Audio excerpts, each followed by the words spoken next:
Hello dear student. इस video में हम क्वेश्चन डिस्कस करेंगे। आईआईटी 2003 में ये क्वेश्चन पूछा गया है, बेस्ड है ग्रेविटेशन पर।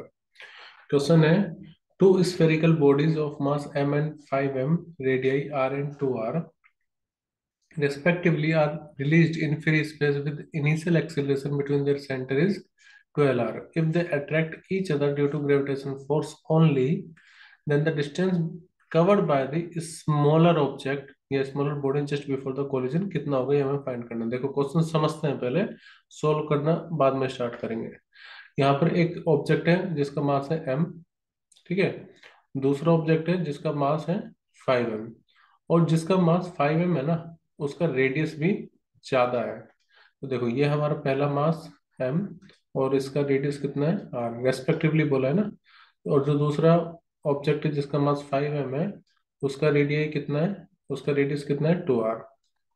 ठीक है, ये हमें गिवन है। दूसरा, उनके बीच का मतलब सेंटर टू सेंटर अगर हम मान के चले, मतलब मान के क्या, वो दिया ही हुआ है।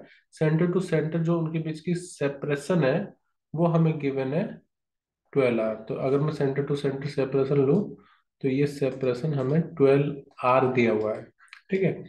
अगर मैं आपसे पूछूं कि इन्हीं ऑब्जेक्ट के सरफेस के बीच में कितना सेपरेशन होगा, सरफेस टू सरफेस सेपरेशन अगर मैं कहूँ, तो वो सिर्फ यहाँ से यहाँ तक का होगा, सरफेस टू सरफेस टेंशन। ठीक है, अब ये कितना हो जाएगा, देखो ये इतना आर है और ये इतना 2r है। ठीक है, तो सेपरेशन बिटवीन देयर सरफेस, ये भी मैं बताऊंगा क्यों निकाल रहा हूँ।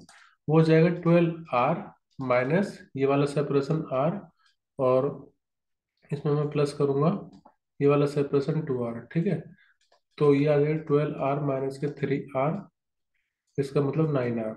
तो अगर उनके बीच के सेपरेशन को देखा जाए, उनके सरफेस के सेपरेशन को देखा जाए, तो ये 9r आ जाएगा।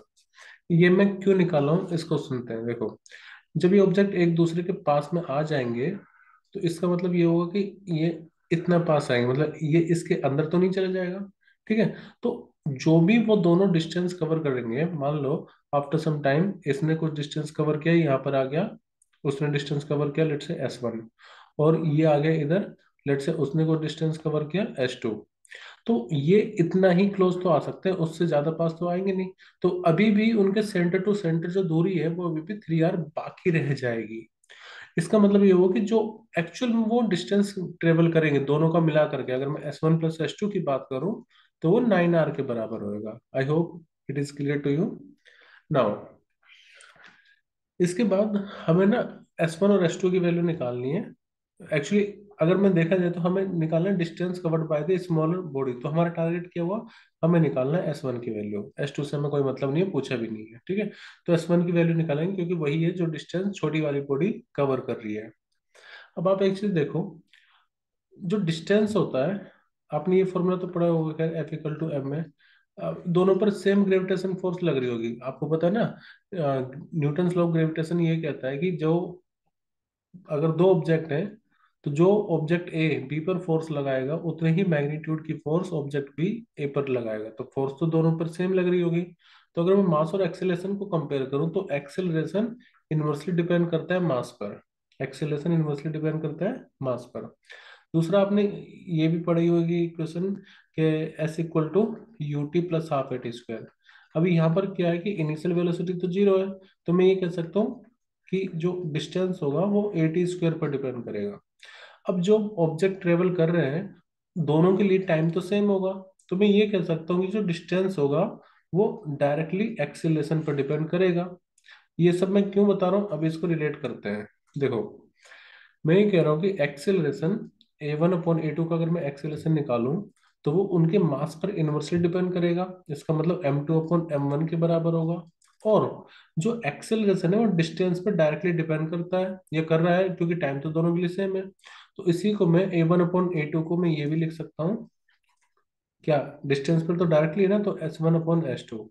ठीक है, इसका फायदा मुझे ये हुआ कि देखो, M2/M1 की वैल्यू कितनी है, हो जाएगी, M2 हमारे पास है 5m, और M1 है m, तो m से m कैंसिल कर दो, तो A1/A2 की वैल्यू कितनी आ गई 5। तो मैं S1/S2 की को भी 5 लिख सकता हूँ, या फिर S1 बराबर हो जाएगा 5S2। अब देखो मेरे पास दो ऐसी चीजें थी जो मुझे नहीं पता, S1 और S2, और अब मेरे पास दो इक्वेशन आ चुकी हैं S1 और S2 के टर्म में। मान लो ये फर्स्ट इक्वेशन और ये सेकंड इक्वेशन। तो अब मैं इन दोनों इक्वेशन का यूज करके S1 को इजिली फाइंड कर सकता हूँ। तो ये सब मैंने इसलिए किया था ताकि मुझे S1 और S2 का रेशियो पता लग जाए, मतलब कुल मिलाकर के दो इक्वेशन मुझे पता लग गई है। दो इक्वेशन हमने फ्रेम कर लिए S1 और S2 के टर्म में। ठीक है। अब आपको निकालना क्या है, टारगेट क्या है, S1। तो S1 निकालने के लिए एक काम करते हैं, इस इक्वेशन को S1 ऐसे ही रहने दो। S2 को मैं क्या लिख सकता हूँ, S2 को मैं लिख सकता हूँ, देखो यहाँ से S2 की वैल्यू आ जाएगी S1/5। तो S1/5 इक्वल टू कितना है, 9R के। ठीक है। तो यहाँ से आप लिख सकते हो 6S1/5 इक्वल टू 9R, या फिर S1 बराबर 9 × 5, 45/6 नीचे आ जाएगा R। तो S1 की वैल्यू जब आप इसको डिवाइड करोगे तो S1 की वैल्यू आ जाएगी 7.5 R। तो ये हमारा आंसर हो जाएगा। इसका मतलब ऑप्शन डी सही होगा, 7.5 R आएगा। S2 अगर आप निकालोगे तो वो 9 में से आपको 7.5 माइनस करेगा, करना होगा, 2.5 आ जाएगा। तो ये देखो कि जो छोटा ऑब्जेक्ट है, मतलब जिसका मास कम है, उसमें एक्सीलरेशन ज्यादा होगा, इसीलिए वो ज्यादा डिस्टेंस ट्रेवल कर रहा होगा। आप ऐसे भी करेक्ट ऑप्शन लगा सकते थे कि S1 की वैल्यू जो होगी वो ग्रेटर होगी S2 से। ठीक है। तो यहाँ पर ऑप्शन 7.5 R सही होगा। अब इसी क्वेश्चन को मैं आपको दूसरे मेथड से भी बताऊंगा। देखो अनदर मेथड ये है कि क्योंकि पूरे सिस्टम पर अगर बात की जाए तो पूरे सिस्टम पर नेट फोर्स जीरो होगी। हम इसको ऐसे कह सकते हैं, देखो दोनों ही ऑब्जेक्ट एक दूसरे पर इक्वल एंड अपोजिट फोर्स लगाएगा, तो दोनों की मिला करके जो नेट फोर्स होगी वो जीरो होगी। अब जब भी नेट फोर्स जीरो होती है तो जो सेंटर ऑफ मास होगा it will remain same, it will remain same. ठीक है, ये position of centre of mass होगी वो सेम होगी।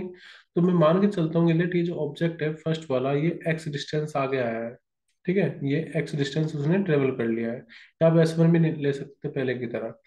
तो अगर ये एक्स आगे आया है तो हम इसकी जो इक्वेशन है इस तरह से लिख सकते हैं, मास इसका, मास इंटू में इसका सेपरेशन, मतलब जो उसने डिस्टेंस कवर किया है, विल बी इक्वल टू दूसरे ऑब्जेक्ट का मास 5m, और ये कितना सेपरेशन कवर कर पाएगा, तो उनके बीच का net surface to surface separation 9R है। अब x तो पहले वाले ऑब्जेक्ट ने डिस्टेंस कवर कर लिया, तो ये कितना कर पाएगा, 9R माइनस के x। ठीक है, यहाँ से हम x की वैल्यू निकालेंगे, वही हमारा आंसर होगा।